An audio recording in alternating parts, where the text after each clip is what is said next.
The Junta Raceway. I am literally by myself. I ended up renting the whole track for $350, so I'm the only one here for the entire day. It's gonna be pretty fun. The drive here from Fort Morgan was 3 hours, boring drive, but I'm here now, so it's a pretty fun track. I did 2 or 3 laps just to get used to it. It's a pretty good track. So see how I do for the next few hours. Also, for those who are curious on the car setup, it's a 2005 Lexus IS300. It's on airlift performance air suspension. I got custom wheels from Seika as well as custom brake rotors. Full big brake kit from Seika. Got the APR front splitter. Got some canards from Japan. Engine is all stock except for the intake. Not trying to mess with that. It's too delicate and it's too expensive, so I'm gonna wait a few years, save up for it, and get that done. Back here, I got the Battle Arrow rear wing. It's holding up pretty good, as well as Figs Engineering rear diffuser. Underneath, I have some sway bars, and that's about it.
you drive on La Junta, the funner it gets. One thing I realized, it's a very simple track, but the more familiar you get with it, the faster you go, basically the funner it gets. Sharp turns down there, long turns over there.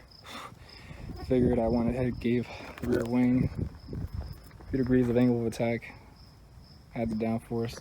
Let's see if that makes any difference or any changes, but taking it easy. Get a misfire if I over rev, but as long as I keep it under like 4,000 RPM, it's fine. So, future me here. There are some other points I wanted to make aside the track being fun, very simple.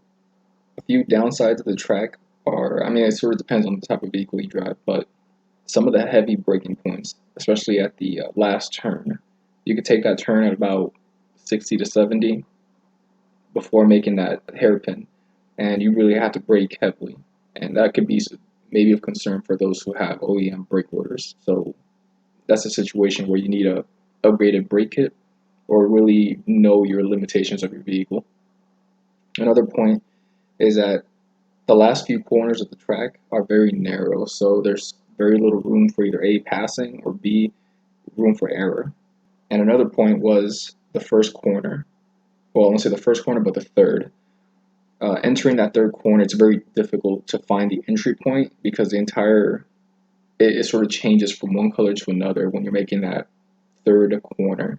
So trying to find the reference points, you'll notice that other drivers who record themselves tend to understeer into that corner because it's hard to find a reference. But once you do several laps, you sort of get a gist of it, but it's still not as easy as any other track that has the same color road throughout the entire track. This one changes from dark to sand color back to dark color. So that first or the third corner it's very difficult. But on the plus side, for the most part, you can go off track fairly safely without any issues or without hitting any walls or anything of that sort because there's open ground all around the track.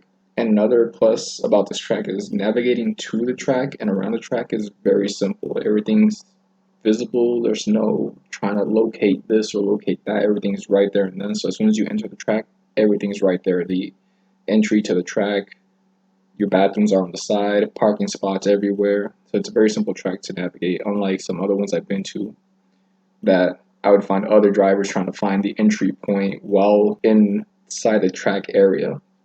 Not necessarily the track road, but the track area, trying to get to the meeting points where the briefings are located, the parking spots where we're supposed to park at, and it becomes hectic. So this track is very simple. You get there, you see where everything's at, and it's very simple to